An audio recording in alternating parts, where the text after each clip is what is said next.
Hey everybody, it's me, Gregory Mannarino. How are you today? It's Friday, February 16, 2018. People, I want to talk about something with you that I really think deserves some attention, especially in this environment. So we're going to do that. But before I do, let's just go over what's happening again as I am doing this video blog. Stocks are higher yet again, despite the fact that they opened lower. All right, it seems like this market is unstoppable this week, and we're all doing well. If you're in on this with me, I am still in this. It's a phenomenal trade. So we'll see how that plays out moving forward. If I do close this today, you know what I will do. As always, I will post it on my social networks, so at least follow me on one of them. Twitter, Google+, Facebook, whatever you want. I post it all over the place. So you can always get in a position when I get in, because I post these in real time, and out, so we can all make this work. Again, you're not going to lose on my watch. That's number one. Number two, today, as I outlined in my post-market wrap-up yesterday, is options expiration day. Towards the end of the day, near the close, we're probably going to see some gyrations. Let's see how that plays out moving forward. I am, again, considering strongly closing this position before the weekend. Lock in a profit here. We've all done incredibly well on this trade. So why be overly greedy? You know what I mean? When you get overly greedy, that's when there's a problem. So we could close our positions. We could reevaluate what happens on Tuesday. Remember, the market's closed on Monday, and I will not be here. And we'll talk about this at the end of the day. Now, look, this is what I want to talk about. Perfect storm. There's something developing here, despite the euphoria, and that's what we're seeing right now from the mainstream financial commentators. I mean, they're in their orgasmic phase again this entire week. They don't know what to do with themselves. Okay. But what's coming down the pike here? What are they not talking about? Again, it's the same scenario. Look here, don't look here. Because there is something going on that I don't think anyone is aware of that would be, unless you're paying attention to this, which I always do. What am I talking about? Let's reflect a little bit back onto what happened with the bond market as of late. No secret, literally from out of nowhere, in my opinion, because I didn't see this coming, and I admitted that, we had a massive, hard sell-off in the bond market that sent yields spiking, put pressure on stocks. We got this rebalancing going on, and the market has recovered nicely. However, the spread, people, and you've heard me talk about this, between the 10-year and the 30 continues to narrow. At one point last night, it was at 24 basis points between the 10-year and the 30. That's incredible. The yield curve is flattening. All right.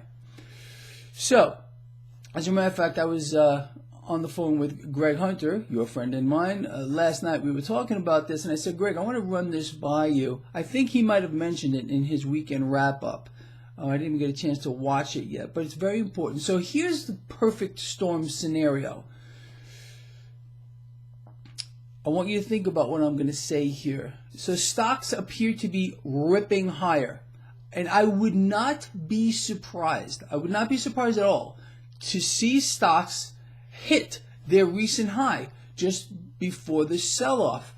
Now, as this is occurring, and if, and I believe this is going to happen, we continue to see the spread between the 10 and the 30 narrow. It's almost like a convergence of two storms in many, many ways. So again, why is this important? It's a psychological barrier for the stock market, in my opinion, that if we were to hit a recent high just before the sell-off, and the market were to start to drop, I think people are going to run for the hills. I really do. Especially if, again, the spread between the 10 and 30 continues to narrow. You got that? Or inverts. Now, it probably won't invert that quickly, but if we keep seeing that spread narrow, and it's been getting more narrow every single month, despite the fact that the Federal Reserve is apparently normalizing their balance sheet. How many of you actually know this? And if you don't believe me, go to the Federal Reserve's own website. The Federal Reserve's balance sheet that they're supposed to be normalizing has gotten bigger. It's not gotten smaller. It's gotten larger. And we understand why. They're still out here buying bonds, propping up things. It's just the way it is. They can't do anything else. So I think that's an interesting dynamic that you need to pay attention to. So let's just go back to this perfect storm real quick. I believe stocks could hit their recent high. If they do, at the same time, we're getting that spread narrow and we get a sell-off at that psychological barrier, which is now resistance, we could end up in a scenario where we get a much larger sell-off, much larger than the one we just had. What was it, like 11%, 12%, something along those lines? Now, why is this important? For a lot of reasons, but as traders, we can and will take advantage of this. I promise you that I will be watching this like a hawk.